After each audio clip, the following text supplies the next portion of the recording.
आज हम सुनेंगे तोते और किसान की दोस्ती की एक कहानी जो दयालुता के बारे में है। अच्छा, कभी सोचा है कि दोस्ती का एक छोटा सा काम कैसे एक बहुत बड़ी मुसीबत को टाल सकता है? चलिए, आज इसी कहानी में इस सवाल का जवाब ढूंढते हैं। तो कहानी की शुरुआत ही एक सवाल से होती है। क्या दयालुता का एक छोटा सा बिल्कुल मामूली सा काम किसी की दुनिया बदल सकता है? सुनने में बड़ा लगता है ना? पर हमारी कहानी इसी सवाल का एक बहुत ही सुंदर जवाब देती है। तो चलिए कहानी के पहले हिस्से में चलते हैं, सद्भाव की दुनिया। यहीं पर हमारी कहानी के दो खास किरदार एक दूसरे से मिलते हैं। जरा सोचिए, एक घना जंगल और ठीक उसके किनारे बसा हुआ एक छोटा सा शांत सा गांव। कहानी इसी गांव की है। यहीं रहता था एक किसान जिसकी नेकी के चर्चे सिर्फ इंसानों में ही नहीं थे बल्कि कहीं और भी थे। तो चलिए अब मिलते हैं कहानी के इन दो खास किरदारों से। एक तरफ है किशन, एक बहुत ही मेहनती और दयालु किसान जो अपने खेतों को अपनी जान से भी ज्यादा प्यार करते थे। और दूसरी तरफ है रंगू, एक खूबसूरत समझदार तोता जिसकी मीठी आवाज मानो पूरे माहौल में जादू घोल देती थी। इन दोनों के बीच एक अनकही दोस्ती थी। मतलब कोई वादे नहीं, कोई कस्में नहीं, बस एक रोज की आदत। रंगू पास के ही एक पेड़ पर बैठकर मीठे मीठे गीत सुनाता और किशन खेत में काम करते करते उसकी आवाज सुनकर बस मुस्कुरा देता था। बस यही था उनका रिश्ता, उनकी बातचीत। अब आता है कहानी का दूसरा हिस्सा, फसल पर संकट की छाया।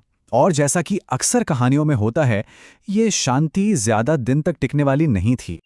उस दिन भी सब कुछ एकदम वैसा ही था जैसा रोज होता था। किशन के खेत लहलहा रहे थे, उसकी मेहनत साफ दिख रही थी। चारों तरफ एक अजीब सा गहरा सुकून फैला हुआ था।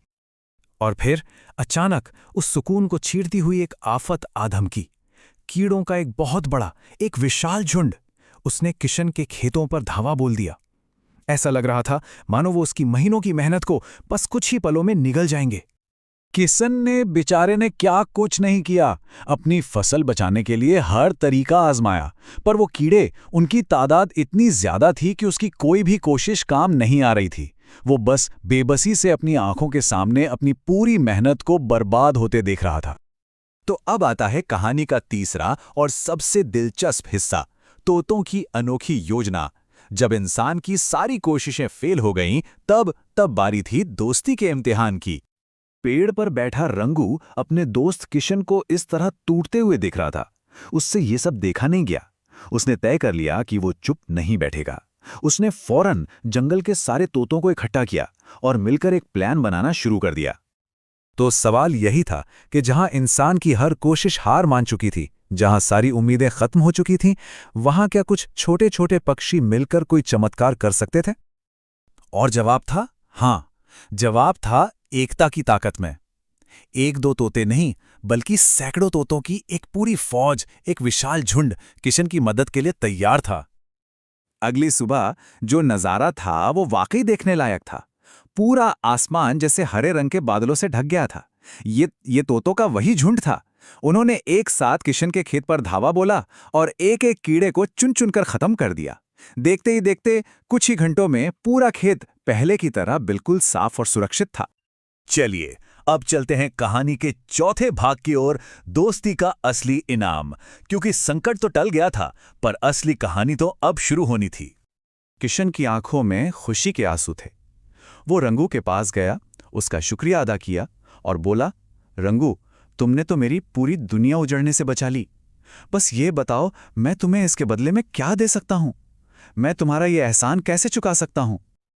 और रंगू का जो जवाब था वो किशन के किसी भी इनाम से कहीं ज्यादा बड़ा था। रंगू ने कहा, हमें कुछ नहीं चाहिए। आपने हमें कभी अपने खेत से भगाया नहीं, दुश्मन नहीं समझा। हमारे लिए तो यही सबसे बड़ा तोहफा है। रंगू ने फिर किशन को उसकी एक बहुत ही छोटी सी, साधारण सी आदत याद दिलाई। याद है वो खेत के कोने में रखा साफ पानी का कटोरा? रंगू ने बताया कि तोतों के लिए वो एक कटोरा पानी किसी भी बड़े इनाम से कहीं ज्यादा कीमती था। वही उनकी दोस्ती का सबूत था। और इसी के साथ हम आते हैं कहानी के आखिरी हिस्से पर, कहानी की अनमोल सीख। तो आखिर हमें इस कहानी से क्या सबक मिलता है? ये कहानी हमें एक बहुत गहरा और सीधा सा सच बताती है, दोस्ती और सम्मान का सच, कि अगर हम कुदरत यानी कि नेचर और उसके बनाए जीवों का सम्मान करते हैं, तो वो भी बदले में हमारी मदद करने के लिए हमेशा तैयार रहते हैं। ये सिर्फ कहानी नहीं है, ये तो प्रकृति का नियम है। उस दिन के बाद किशन और रंगू की वो अनकही दोस्ती और भी ज्यादा पक्की हो गई और उनकी ये कहानी पूरे गांव के लिए एक मिसाल बन गई, एक सबक कि कैसे दयालुता का एक छोटा सा बीज मदद का एक पूरा जंगल उगा सकता है। तो सोचिए, ये एक साधारण सी कहानी आज की दुनिया के लिए क्या मायने रखती है।